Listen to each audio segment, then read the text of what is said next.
It's Red Kingdom Friday, and we're here to talk Mahomes' best moments, Trey Smith, and assess the Tyreek trade years later. Stay tuned for Gridiron Gambit. Welcome, Chiefs Kingdom. Thanks for tuning in to this Red Kingdom media production, bringing you raw, authentic Chiefs coverage. Make sure to like and subscribe to stay up to date on your team. Now sit back and enjoy the show.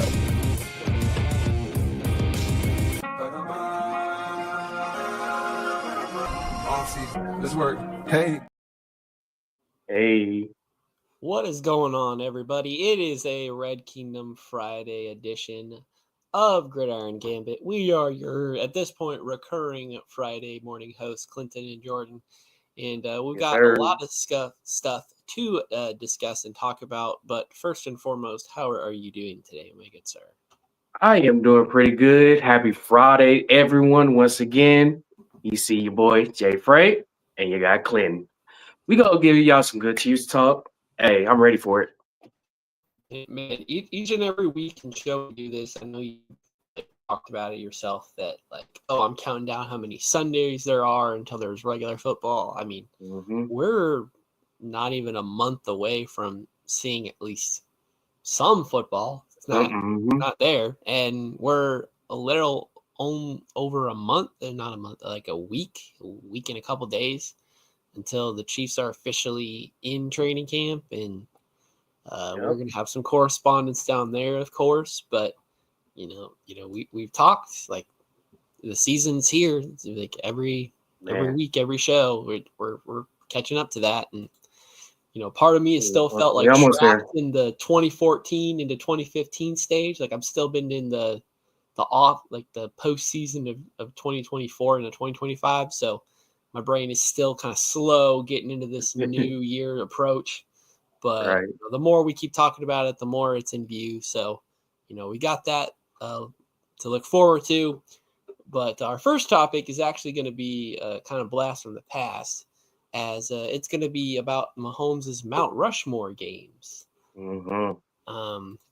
And, you and I, before we started, we discussed this can go either way, whether you want, like, the big moments that won, or, like, his specific times where he balled out and the stat sheet and the scoreboard and the record books showed that. But in your opinion, we'll just kind of go back and forth here. What are some of the games that you think defined the Mahomes era? All right, let's see. Let's go to that first game. Actually, it'll be the second game. But I could have done literally the first 4 games of the 2018 season, but I'm going to choose 2 of them. So for the first one, September 16th, 2018 versus the Steelers, we got the win, 42-37.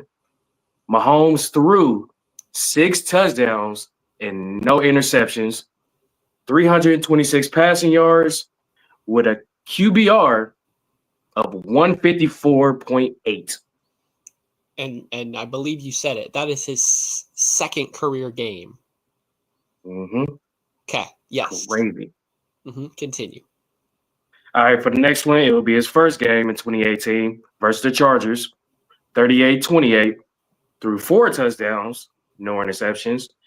Wasn't his best throwing percentage game compared to his second game, which he only had 5. This one he had 12 incompletions, but he still balled out, did his thing. Still had a perfect QBR of 127.5 with I think it was 256 passing yards. So those are 2 top ones right there for me. And it's easy to go back to that first season in the past and say these are Mahomes' best games because look at how statistically he played. Right. But I think when we have the element of hindsight to know that, like, he was that good of a competitor, but not necessarily the team needed to win games 50 to 49 in order to achieve things.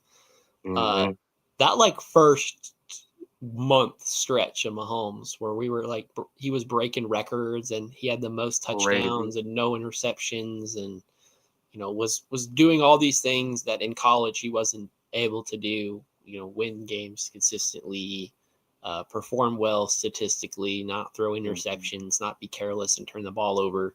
Those were the concerns of Mahomes coming out of college, and that's why, that's what prevented him from being the overall number one in 2017. Right.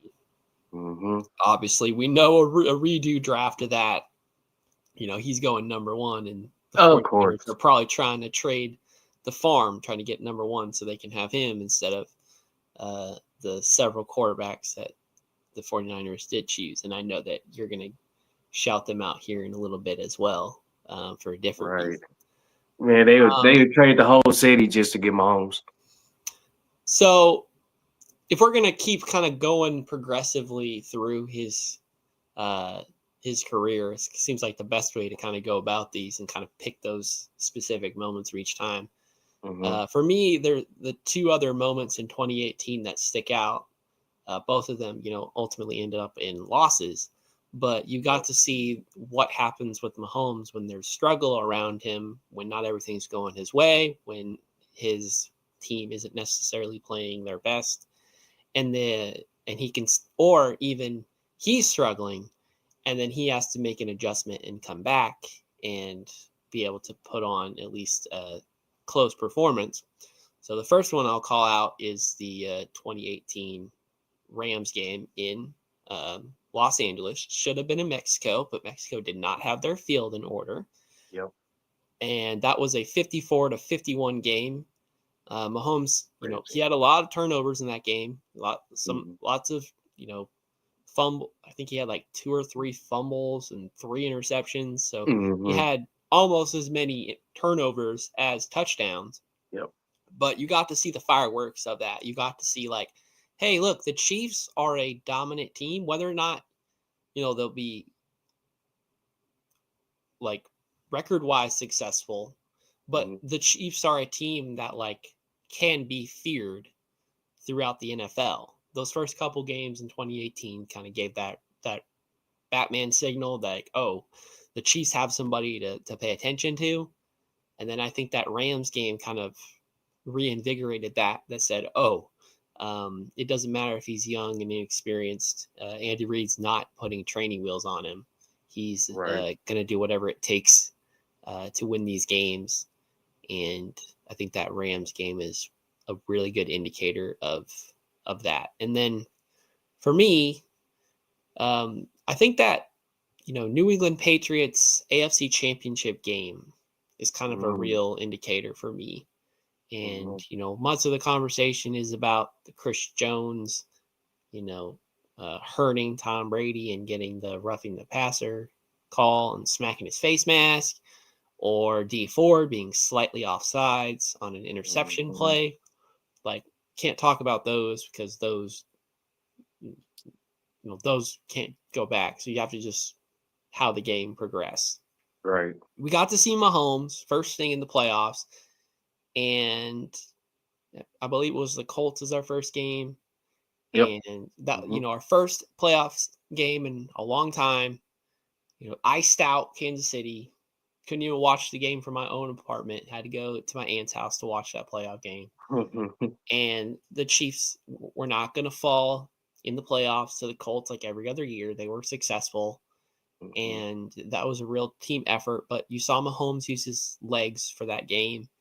And they were just able to kind of slay some playoff demons, if you will, and kind of establish early on that the Chiefs with Patrick Mahomes are going to be a new beast to try to conquer, and the normal, circumstances or bad luck is not going to keep the Chiefs from being successful anymore. So we get to actually host an AFC Championship game. We hadn't been to one in but almost 30 years by that point. And, the first half of football, Mahomes did not play well.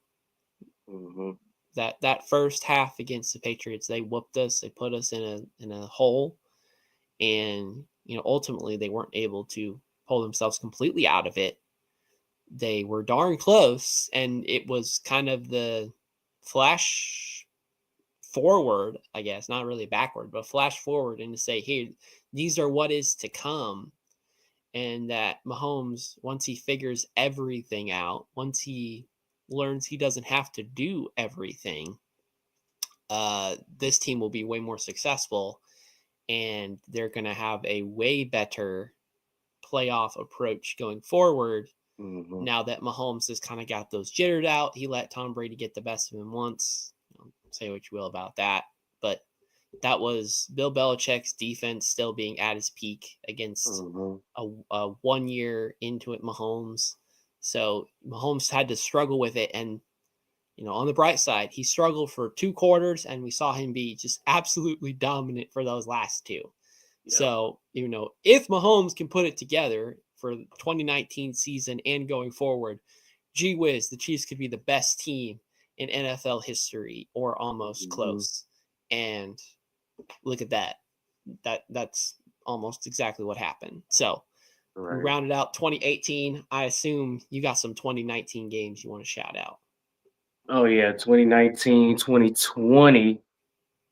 So I was thinking with this game, it was either going to be the Super Bowl against the Eagles the first time, but I went ahead and chose Super Bowl 54, which was our first ring in 50 years.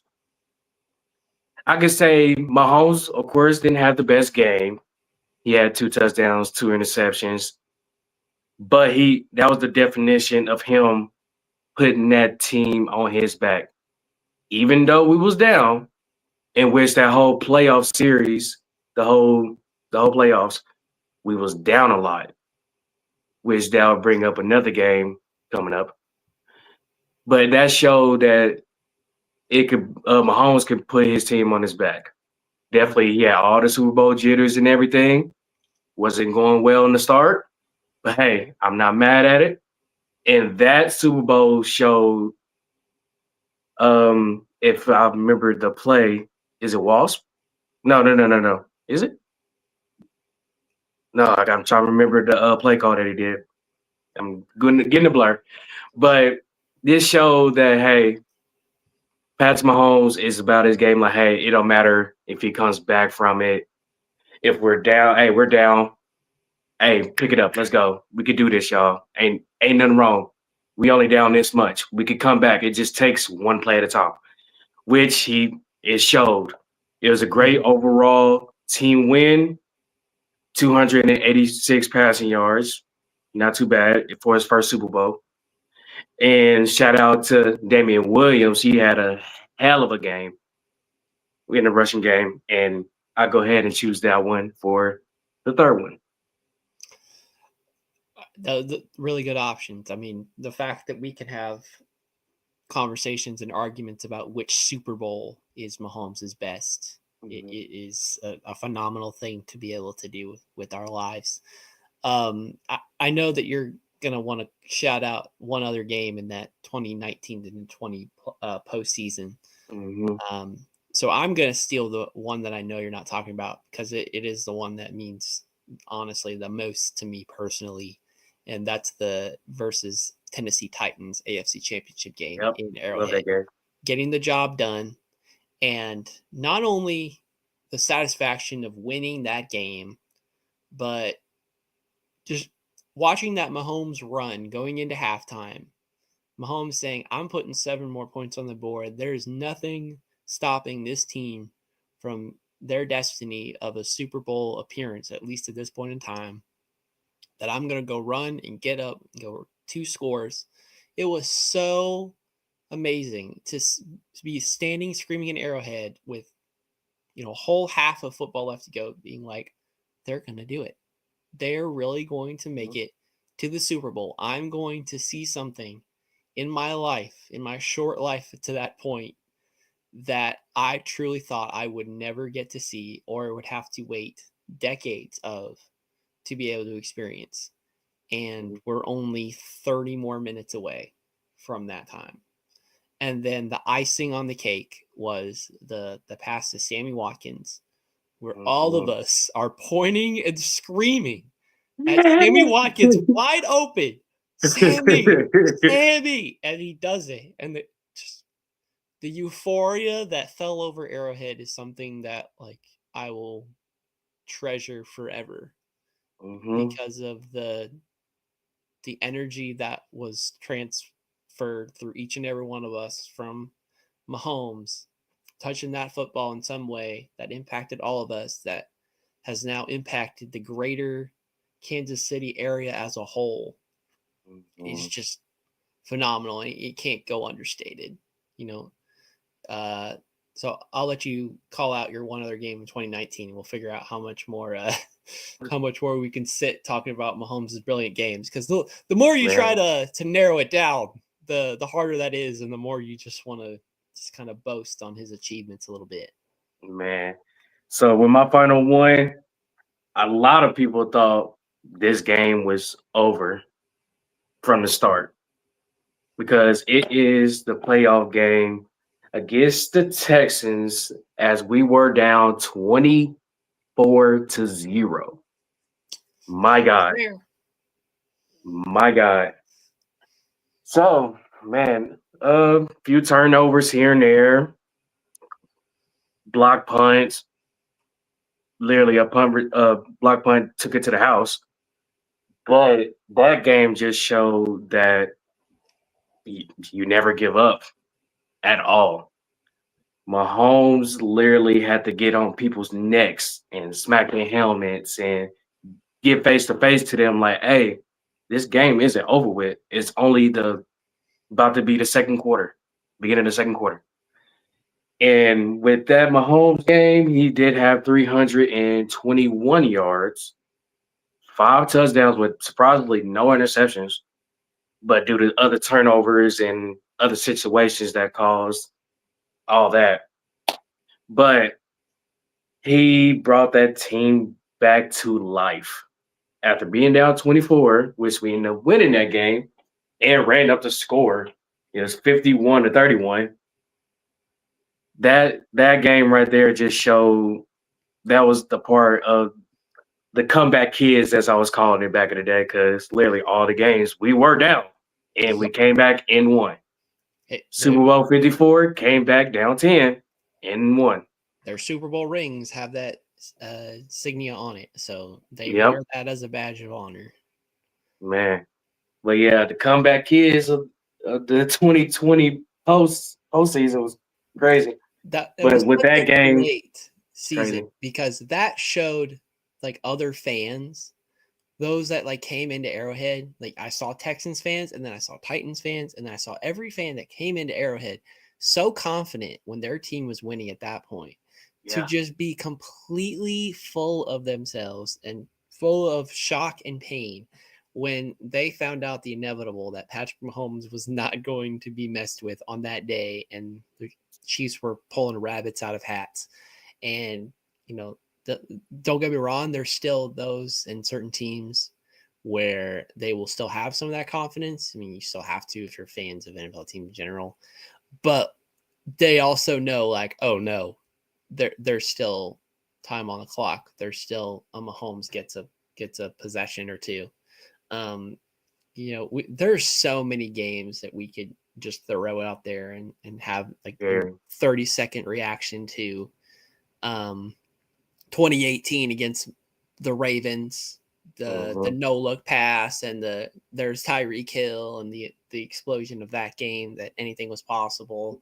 Writing was on the wall for that one. You already shouted out the Super Bowl win versus the Eagles. Mahomes was playing on a hobbled leg and was still the best player on the field on both sides for both teams. You know, the bad outcome about the Tampa Bay Buccaneers Super Bowl, but Mahomes had some of his flashier moments, and it showed that no matter what the circumstances around him, he was going to still do whatever it took to try to win the game. AFC Championship win versus the Bengals, getting hit out of bounds, knowing the circumstances, and getting the last minute field goal to win that game. You know, 13 seconds, need we say more, being able to do something insane and crazy and without any short time. Coldest Arrowhead game or coldest game Arrowhead, fourth coldest ever, getting a piece of your helmet chipped off, just being tough in the cold. I mean, gee whiz, we could just about just look at every season and every game. Are there any high spots that I neglected to mention in that you want to shout out before we're done waxing poetically about Patrick Mahomes? Hey, you put the nail on the coffin. You hit it on the head. No pun intended. You got it all. All right. Well, and of course, we could redo this conversation, and it's like, oh, we'll just do it based on this year and this year and this year, because I think Mahomes is more about his moments than he is like stellar games. I think his best games came against, I'm not subpar teams, but teams where the Chiefs probably had the advantage no matter what, and Mahomes got to shine. But his best moments come when they're against a team that's as competitive as the Chiefs are, and he's able to do an insane thing on top of the insane stuff he's already done that allows them to go over the top and allows the Chiefs to celebrate in whatever fashion. So it's great that Mahomes has kind of implanted in us that if you see number 15 in red for the Chiefs, you will see magic happen in some way, whether it's a win or a loss. Mahomes is going to give it his all. Not to say he always has it. There's plenty of, like, we could definitely pick out his, less rush less or whatever pun we could make about that. But the fact that he's got lots of these moments to kind of, heist him up is just impressive. And the fact that he's the face of the league and he's in Kansas City is kind of a blessing. I know we say that basically every single time, but we have to just recognize it and speak on it, because didn't have it before, don't know how long we'll have it. So we just got to be grateful while we do. Man. So with that being said, before we move on to our next topic, please make sure to like and subscribe. Follow us on all our social media platforms at Red Kingdom Media.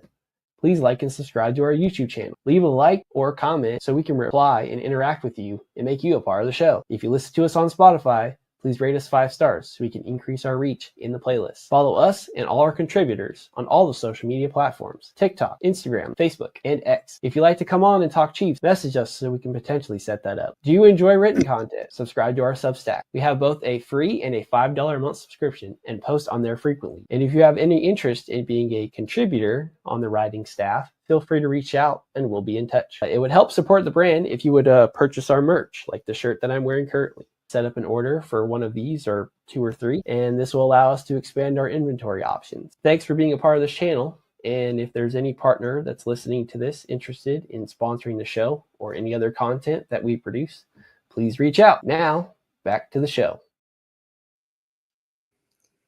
Yep. Now our second topic is Trey or not Trey. Now, Jordan, you and I believe 2 weeks ago at this point, had talked about the Trey Smith deadline and how that was fast approaching and whether or not we feel that the Chiefs should try to get a deal done. But, the Chiefs only have until July 15th, which is 4 days from the time we're recording this right now live, in order to lock up Trey Smith on his long-term deal. But, of course, if they don't, he will be playing under the franchise tag, and that will make him the highest paid guard for this year at $23.4 million. Do you believe the Chiefs will ultimately get a deal done, or do you think they will go into the season letting Smith earn the full franchise tag? Oh man, I'm surprised they haven't done it yet, but I feel like at this point, definitely since we're only 4 days away, they will let him play on the tag and go ahead and just pay the man his money, be the highest paying guard. He deserves it. But I mean, I'm surprised they haven't got the deal done. Yeah, me too. I mean, it seems like a win-win situation for both sides. But if you're Trey Smith, you've done tremendous things for the Chiefs to this point already through your rookie contract. And if you don't get a deal done at all, your franchise tag is going to be worth more than you got for your entire 4-year contract put together for 1 year. Yep. And then all it does is allows you to go to the negotiating table again later. Maybe even not at the end of the season, towards November or December. See if realistically an extension is possible between the parties. Because he's been ingrained in the system this whole time and had vocalized before, like on the New Heights podcast, that he saw the Chiefs being successful and thought he wanted to be a part of them. So maybe there's not necessarily this need to be the best or highest paid or most guarantees or something like that, because we've seen some other players be willing to not take pay cuts, but to take deals that aren't necessarily the flashiest on paper, but still reflect the trust the Chiefs have in that player to hand over a contract of that size. Like we've said before, Creed Humphrey got his contract. But a highest paid center is somehow cheaper than a highest paid guard, which is cheaper than a highest paid tackle. So it's like the further out you go on the offensive line, the more expensive it gets. Very. The Chiefs are going to use a second-round pick from last year at an attempt to take the Joe Tooney spot. So there was hope that the money that would be going to Joe Tooney plus more, because Trey Smith is younger and arguably better at this point in his career than Joe Tooney is at his point, to re-sign Trey Smith. But at this point, the team and Trey Smith represented have not been able to strike a long-term deal yet. Is it possible there's a last-minute Cinderella deal at the 11th hour, the midnight before? I mean, possible. I mean, we don't know how much the teams are like actively talking to get deal done. I feel like Brett Veach and his staff always have two different modes. They're either like in, kind of passive, how are things and what numbers are good for you? Oh, well, we're going to these numbers. Okay, we'll go back and talk about it later. Or it's like, no, Chris, we need you in the room. We cannot let you walk out of here without having something in place. And then even if it's for a 1-year deal, it allows us to feel good about ourselves and go back to the negotiating table the next year. And that's what happened. And then Chris Jones got his extension. So like the front office is also willing to kind of play the long game on a player. Our third topic in particular, we'll definitely get into that and how that particular way of thinking has, benefited the Chiefs. But in this particular way with Trey Smith, I have to believe both sides want to get it done. And I don't think the Chiefs are necessarily afraid of making Trey Smith a highest paid guard. But it's whether or not that will last or, go half a season or a full season, that being the case. I mean, Mahomes, that's the problem with Mahomes half the time. I mean, Brett Veach signs Mahomes to like 10 plus years, and then every year deciding we got to find more money to pay him because he's still the best. So, if you're the best team and you have the best players, the owner's got to flush out the money to do it. And say what you will about Clark Hunt, he'll pay money, but he won't necessarily shell out all of his money or extra money to be able to do something. Maybe if the player or the importance is there.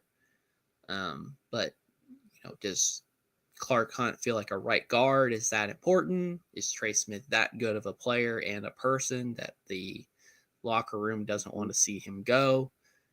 Those are the internal stripes of running the Chiefs as a business that we don't know about.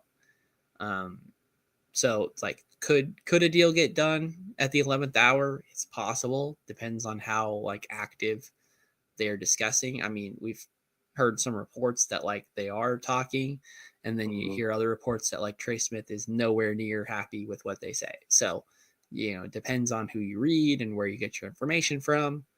But in terms of like information from both the team and the player, or at least the front office staff, they want Trey Smith back. And Oh yeah. I think going into this offseason, they knew they were going to keep Trey Smith at least for 1 year. And they kind of stacked their books to allow that worst case scenario of the full franchise tag. But it didn't deter them from keeping Trey Smith or seeking a trade partner for him or whatever the case. They're still going to try to retain him, but if it's not going to be discussed this season, depending on Trey's play, they're going to come back and do the same thing. I don't know if it'll be a double franchise situation. I know the Chiefs are usually not big fans of franchise tagging a player twice. And we usually know what happens. The more a team franchises a player, the more money the player gets and the less the team benefits because they don't have a player long term. So you're constantly reshuffling your business decisions every year because even you're not 100% sold on your investment there.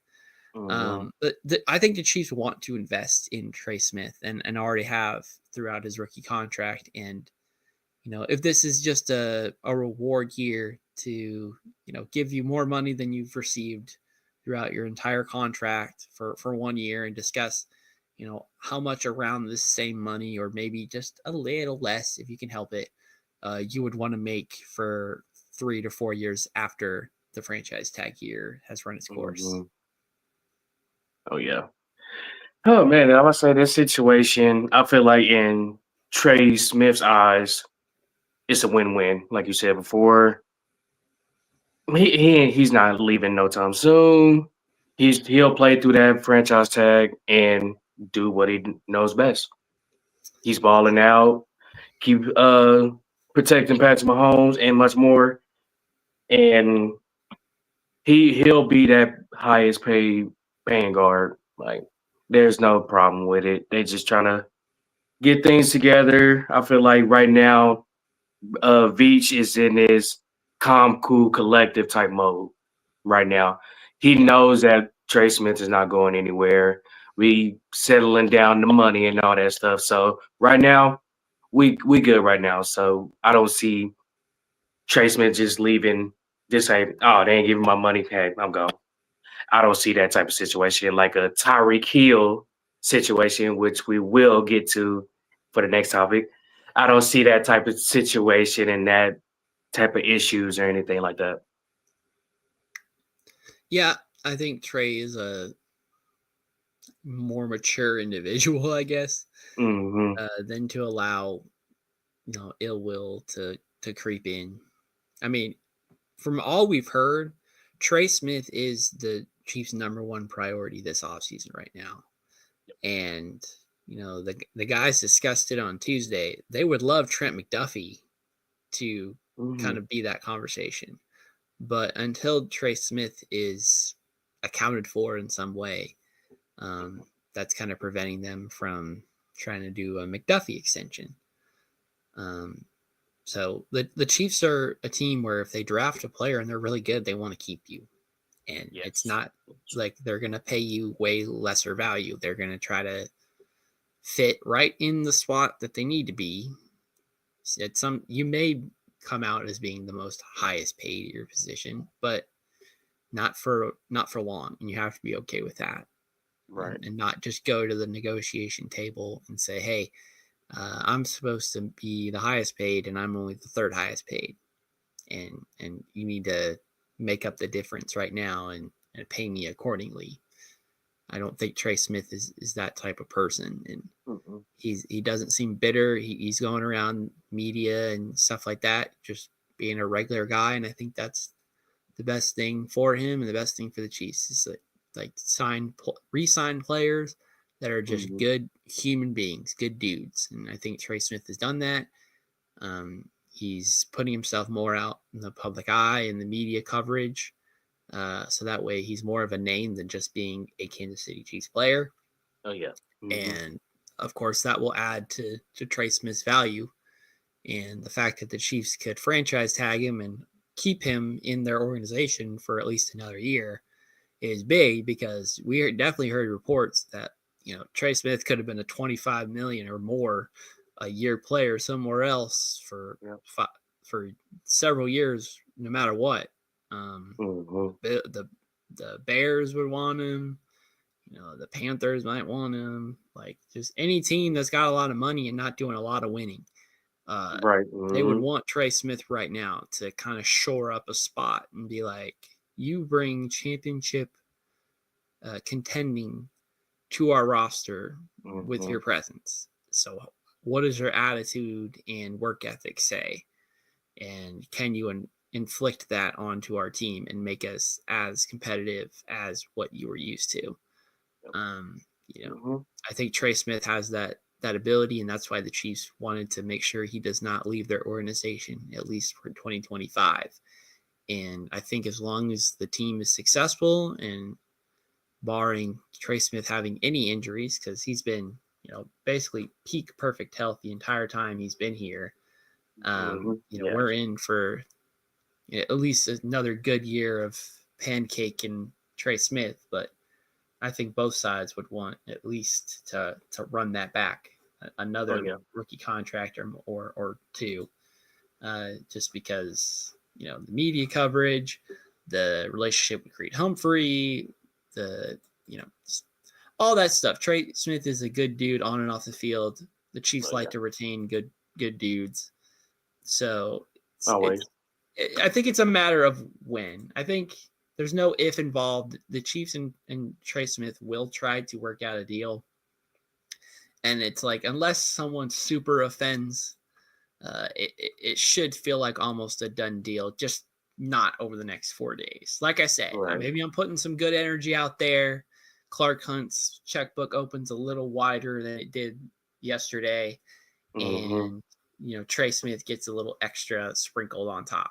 That could happen.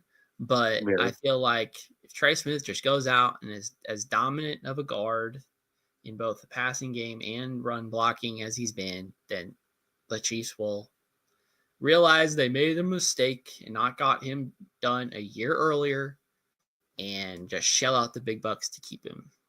I'm going to say we got, let me see if I estimated right, about 84 hours. We got 84 hours of better terms, less than 96 hours to see what we're going to do.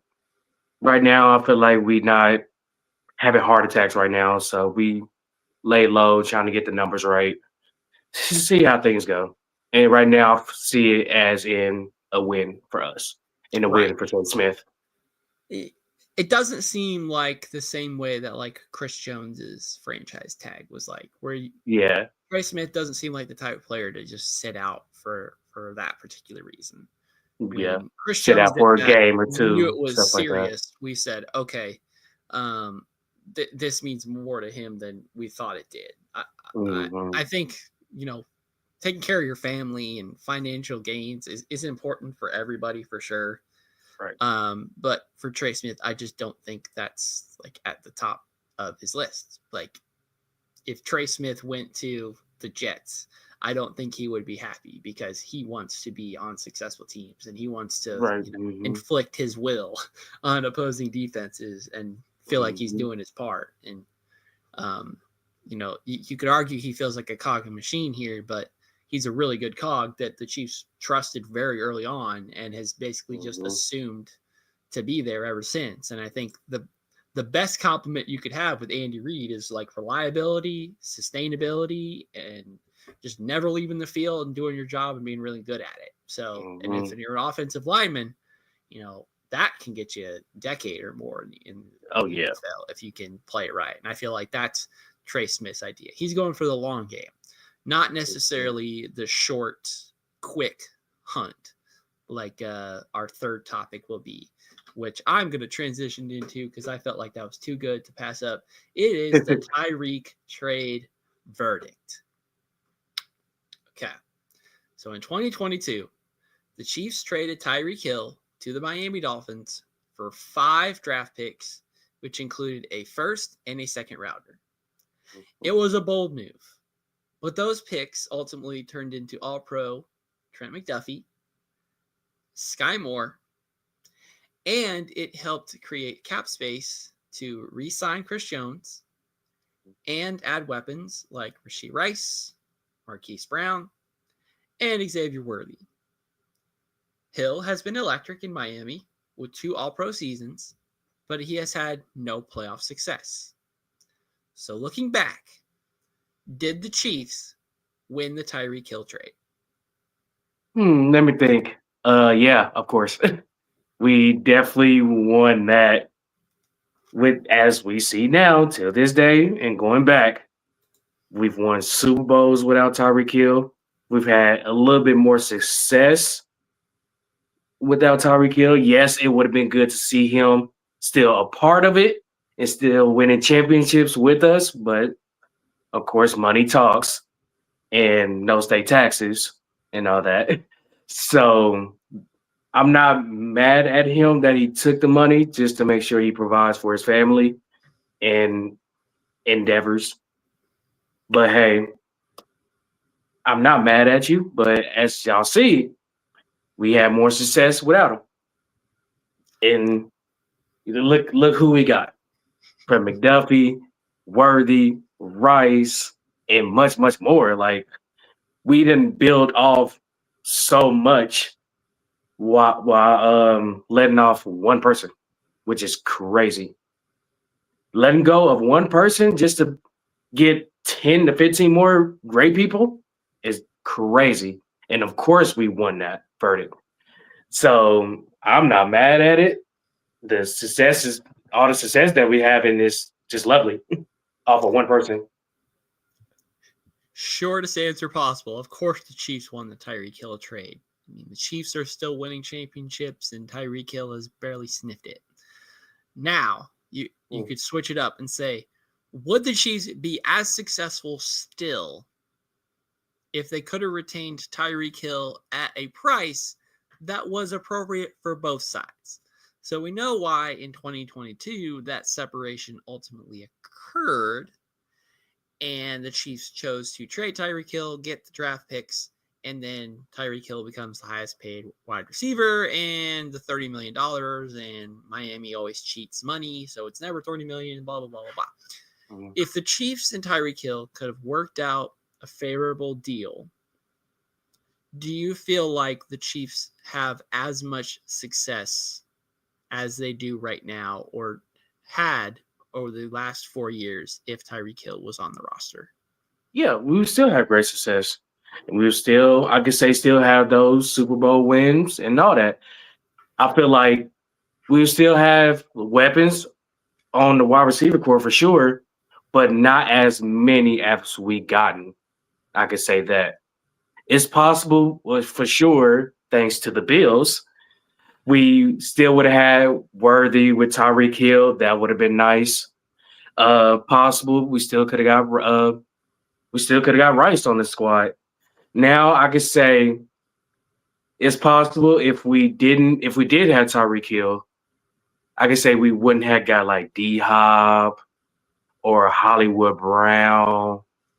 I could say those things. McDuffie would have been iffy, but I know with Veach, he would have built the defense up regardless anyway, so I wouldn't say McDuffie. I mean, you could argue that draft class for that first round pick was Trent McDuffie. Trent McDuffie. But the Chiefs also selected George Karlaftis in the bottom of the first round as well. So, would the Chiefs be in a better spot right now if they had Tyreek Hill and Trent McDuffie, or is having the combination of both McDuffie and Karlaftis helpful enough for the defense that sets over the hump? You could argue that either way. Right. Xavier Worthy coming on the team, I feel like if Tyreek Hill was still on this team, Xavier Worthy would kind of feel like overkill. I mean, we see at that point, in Miami, like that was the whole appeal. Like, oh, we have Jalen Waddle. If we top Tyreek Hill on top of that and just have duo speed, we'll never lose a game, right? A lot of the times they look really good, and then other times they still lost. I mean, they both have the almost highest scored game in NFL history and barely put up a touchdown in a playoff game. Like, you have those two flip sides of the same coin. So the Chiefs, they knew after they traded Tyreek Hill for several seasons afterwards, they had a speed issue. And for being a team that always prided themselves on having a bunch of speed, it was amazing to see that with Tyreek Hill's absence, how slower everybody else looked in comparison when Tyreek Hill didn't hoist everybody's average up. Once you brought Xavier Worthy into the picture, you now have that explosive, oh shoot, speed that Tyreek Hill gave us these seasons prior, and that should hopefully allow for more explosive passing games. But Tyreek Hill also wanted out of the Chiefs because he wasn't going deep downfield anymore. He was always hitting the quick 3 to 4 yards out of bounds, never getting touched.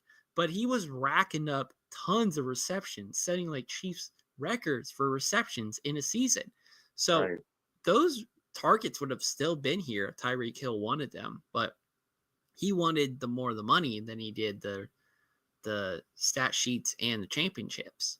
Yep. You know, if you'd ask Tyreek Hill, would he do it over again? I think out loud he'd say, no, I'd stay how it is. But I think if he asked himself internally, there's no way that he could watch the Chiefs' success and not think that could have and should have still been me. I was there.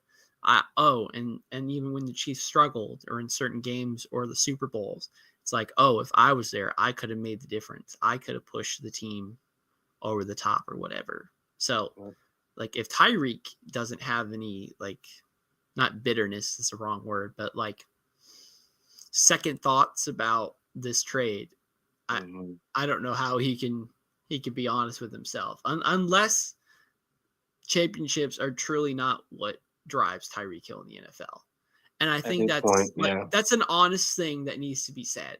Like, as fans, the only thing that we care about is winning games and championships. But if we got paid to do it, no matter whether we won or lost, you know, that might skew our mindset of it.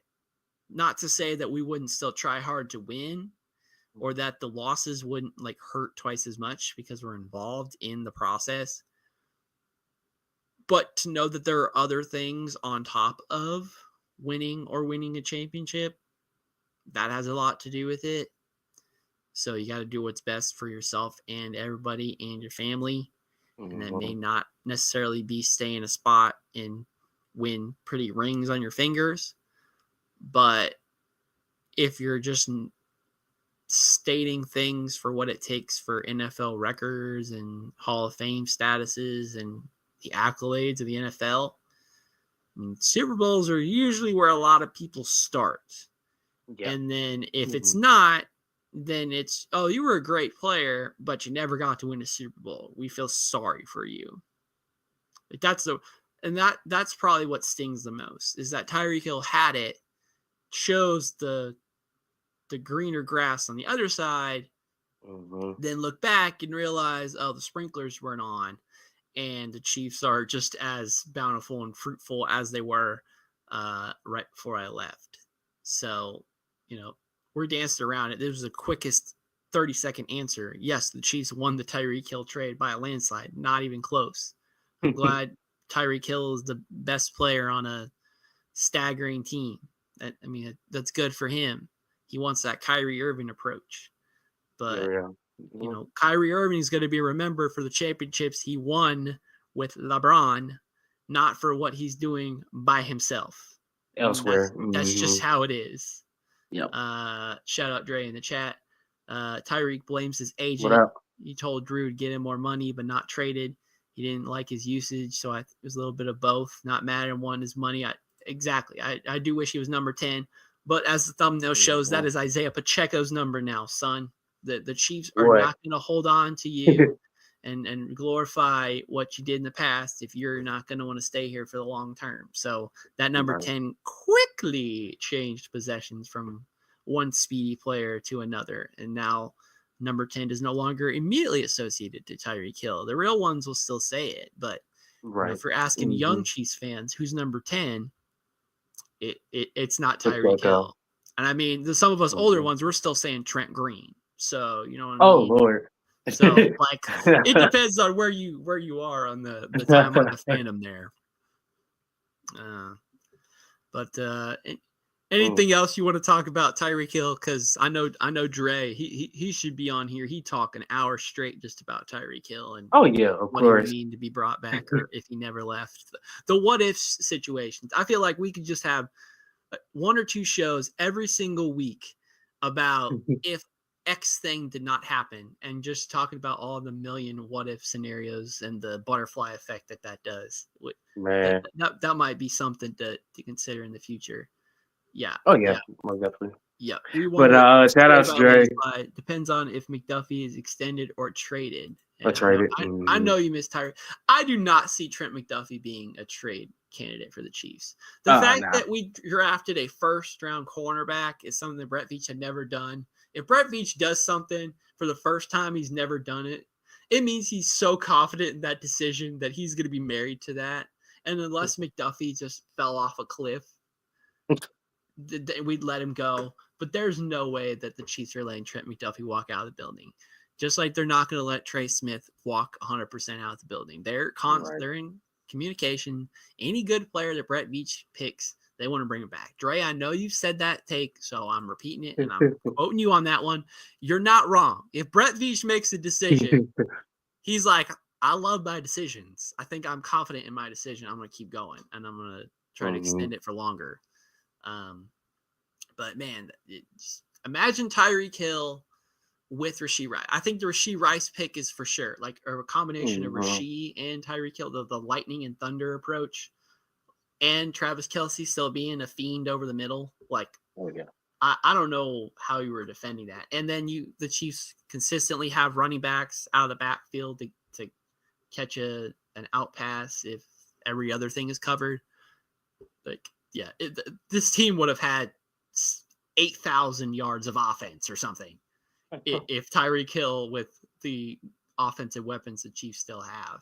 And maybe you're right. Maybe Xavier Worthy and Tyreek Hill could have been like a combo, and maybe possible. They would see. Like I said, if the Bills didn't throw us that lob.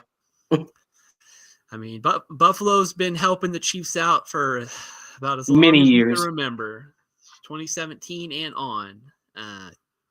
They can have our number in certain points, but you always just say scoreboard and look at my trophy. 13 seconds. That's 13 seconds.